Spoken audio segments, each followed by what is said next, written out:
2 दर्जन से ज़्यादा मुस्लिम कैंडिडेट इम्तियाज़ जलील साहब के सामने खड़े हुए हैं औरंगाबाद ईस्ट विधानसभा के अंदर। और उनमें से भी 2 ऐसे उम्मीदवार जो एएमएम के सामने फ़िलहाल सबसे ज़्यादा बड़े दुश्मन बनते हुए नज़र आ रहे हैं, कट्टर बनते हुए नज़र आ रहे हैं। उनमें से एक तो लोकसभा के अंदर इम्तियाज़ जलील साहब को परेशान किया था और एक जो है अभी हाल ही में एएमएम के बड़े पद पर वो फाइज़ थे, उन्होंने वहाँ से इस्तीफ़ा देकर एएमएम के सामने खड़े हुए हैं। कौन कौन है, क्या क्या स्टेटस है, क्या क्या अपडेट है और किस तरीके से इम्तियाज़ जलील साहब जीत सकते हैं ये विधानसभा, ये बात करते हैं इस वीडियो के अंदर। सबसे पहले हम बात करते हैं दोस्तों कि औरंगाबाद ईस्ट के अंदर लगभग 2 दर्जन से भी ज़्यादा मुस्लिम उम्मीदवार जो है वो मैदान के अंदर खड़े हो गए हैं। अब चूँकि ये सीट जो है इम्तियाज़ जलील साहब ने जो है कहीं ना कहीं सोच समझकर अपने हिस्से में लिया था और एएमएम के जो सदर असद साहब है उन्होंने सोच समझकर ही जो है उनको उम्मीदवार भी बनाया था। लेकिन अब जो है इनके सामने 2 दर्जन से ज़्यादा मुस्लिम उम्मीदवार खड़े हो गए हैं।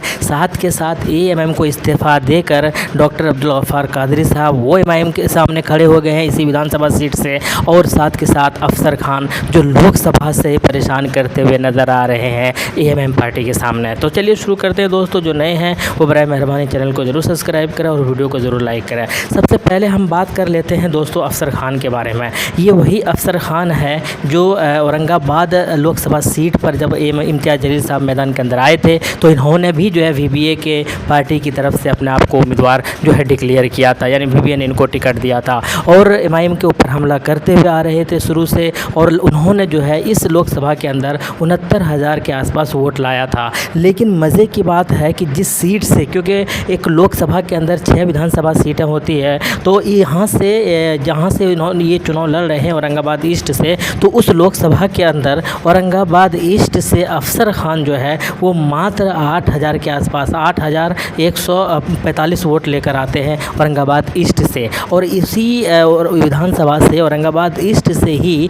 इम्तियाज़ जलील साहब 2024 लोकसभा चुनाव के अंदर जो है वो 89,000 वोट लेकर आते हैं। तो ये अंतर आप देख सकते हैं कि किस तरीके से दोनों में डिफरेंस है, कहीं भी तुलना में नहीं है अफसर खान, लेकिन फिर भी इम्तियाज़ जलील साहब के सामने ये खड़े हो जाते हैं। इनको समझ नहीं आता कि भाई जब आप मुकाबला भी नहीं कर सकते, एक कहाँ 90,000 वोट ला रहा है और एक कहाँ आप 8,000 वोट ला रहे हैं, तो आपकी बराबरी कैसे की जा सकती, कैसे समझ सकते हैं कि आप उनको हरा देंगे। तो ये साफ बात है, क्लियर ये बात है कि हराने के लिए नहीं बल्कि वोट काटने के लिए ये मैदान के अंदर आए हैं। ये डाटा और आंकड़ा बखूबी बता भी रहे हैं। तो अब ये देखना है कि अफसर खान फ़िलहाल जो है वो वीवीए के पार्टी की तरफ से जो है उम्मीदवार बनाए गए हैं इसी विधानसभा सीट के लिए। पहले किसी और का नाम था, लेकिन जब इम्तियाज़ जलील का नाम डिक्लेयर हुआ तो उसके बाद जो है उनका नाम बदल कर जो है अफसर खान को इस उम्मीदवार यहाँ से उम्मीदवार जो है वो बनाया है। इसके बाद अगर हम बात करते हैं एक और जो कैंडिडेट की जिनका नाम अब्दुल गफ्फार कादरी है, पिछले 2 चुनाव ये इसी विधानसभा सीट से लड़ते हैं दोस्तों।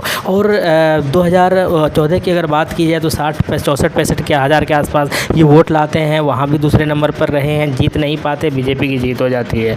2019 के अंदर भी यही हुआ है, 80,000 वोट भले ही लाए हों लेकिन यहाँ से एक बार फिर से बीजेपी की जीत होती है। तो ये सीट जीतने के लिए एमआईएम ने जो है काफ़ी ज़्यादा जो है मशवरा किया और असद साहब का ये फैसला था कि इम्तियाज़ जलील साहब यहाँ से चुनाव लड़ेंगे। तो लेकिन जब अब्दुल गफ्फार कादरी साहब को पता चला कि उनको टिकट नहीं मिल रहा है तो उन्होंने पार्टी को इस्तीफ़ा दे दिया। और इस्तीफ़ा देने के बाद जो है वो फ़िलहाल उनका एक तरीके का अलग ही मेंटलिटी था। वो सोच रहे थे कि 80,000 वोट लाए हैं भाई, जहाँ भी जाएंगे वहीं से हमको टिकट मिल जाएगा।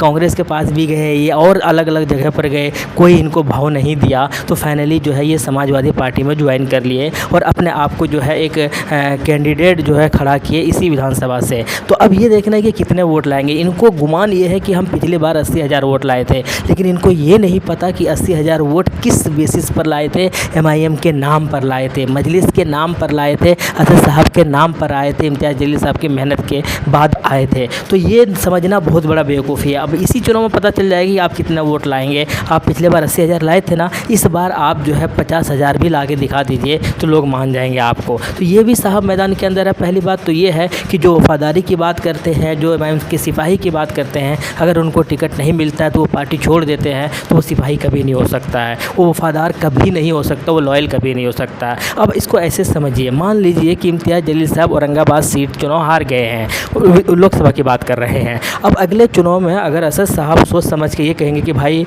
हम जो है औरंगाबाद लोकसभा से चुनाव लड़ते हैं। अब चूँकि इन सब में बड़े ओहदे पर कौन फाइज़ है तो असद साहब है, तो इसमें अगर इम्तियाज़ जलील साहब को परेशानी होती है और वो जो है भाई उसको अगर ऐसा लगता है कि ये हमको टिकट नहीं दे रहे हैं तो हम पार्टी छोड़ देते हैं, कहीं और से चुनाव लड़ते हैं, तो यहाँ पर जो इम्तियाज़ जलील साहब गलत हो जाएंगे। बल्कि उनको ये साथ देना चाहिए, बड़ों का मशवरा है, बड़ों की राय है, बड़ों का जो है ये फैसला है, तो उसके ऊपर खरा उतरना चाहिए, बाकी चीज़ें जो है देखी जाएंगी। तो इस तरीके का इनको फैसला लेना चाहिए, लेकिन इन्होंने ऐसा बिल्कुल भी नहीं लिया दोस्तों, और इस तरीके से एक बार फिर से इम्तियाज़ जलील साहब के सामने खड़े हो गए। तो कुल मिलाकर अभी औरंगाबाद ईस्ट के अंदर लगभग 26-27 उम्मीदवार, मुस्लिम उम्मीदवार जो है वो मैदान के अंदर है। अब अगर सोचो मुस्लिम वोटर्स बटेंगे, वोट बटेंगे, तो फ़ायदा किसको होगा? इम्तियाज़ जलील से होगा। अब मुझे ये भी बताओ कि बहुत सारे लोग अगर ये सोच रहे होंगे कि ऐसा आप उल्टा भी तो कर सकते हैं, उल्टा भी तो सोच सकते हैं, यानी कि इम्तियाज़ जलील साहब को समर्थन दे देना चाहिए अब्दुल गफ्फार कादरी को, या इम्तियाज़ जलील को समर्थन दे देना चाहिए अफसर खान को।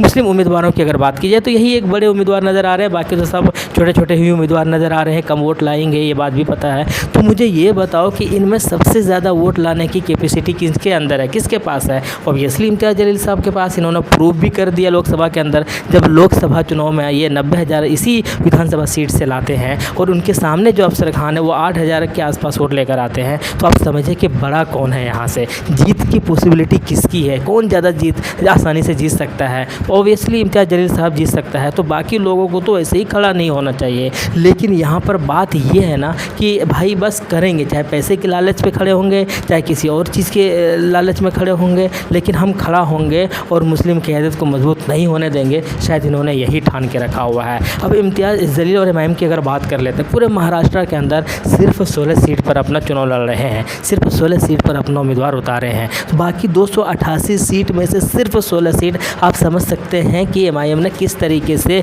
किस नज़रिए के साथ चुनाव लड़ा। और बाकी यही नहीं, जहाँ जहाँ पर उनको लगा कि मुस्लिम उम्मीदवार जीत सकते हैं तो इन्होंने अपना उम्मीदवार भी नहीं उतारा, ये बात भी प्रूफ है। हाँ, ये बात अलग है कि अबू आसिम आज़मी के सामने उम्मीदवार उतारा है, उनका अलग ही रवैया है, उनके सामने उम्मीदवार उतारना बहुत ज़रूरी था, उनको औकात बताना बहुत ज़रूरी था, इसलिए उन्होंने उतारा है। इसमें से कोई बुरी बात नहीं लगता मुझे। लेकिन बाकी जगहों पर, चाहे कांग्रेस हो, एनसीपी हो, चाहे शिवसेना हो, उद्धव ठाकरे वाले, चाहे, तो ये सारे लोग सामने जहाँ पर मुस्लिम उम्मीदवार ऐसे थे जो जीत सकते हैं, वहाँ पर एमआईएम ने अपना उम्मीदवार नहीं उतारा है। और यही नहीं, ज़्यादा सीटों पर भी नहीं लड़ा है ताकि वोटों का बिखराव ना हो और आगे चलकर जो है इनके ऊपर बी टीम का जो एक टैग लगा हुआ है वो वहाँ पर प्रूफ ना हो जाए। साथ के साथ ये भी ना साबित हो जाए कि देखो भाई आपकी वजह से जो है हम लोग हारे हैं। तो अब चांस है यहाँ पर ज़्यादा है कि आप गठबंधन, एमवीए गठबंधन है आपके पास, आप चुनाव लड़िए। आप 288 में से सिर्फ 16 सीट जो है हमारे हैं, बाकी आप सारे जगहों पर चुनाव लड़िए, आप जीतिए, आप सरकार बनाइए, बाकी सीटों पर आप जीत कर आसानी से सरकार बना सकते हैं। तो इसमें फिर क्या दिक्कत है? तो दिक्कत नहीं होनी चाहिए, ये बात भी तय है। खैर, अब इम्तियाज़ जलील के सामने एक बड़ा लक्ष्य है, बड़ा जो मंजिल है, अभी देखना है कि या तो सारे के सारे उम्मीदवार इनके सामने फुस हो जाएंगे या फिर हो सकता है कि परेशानी का सामना करना पड़ सकता है। आपकी क्या राय है? कमेंट बॉक्स में बताइएगा। शुक्रिया, जय हिंद, लव यू।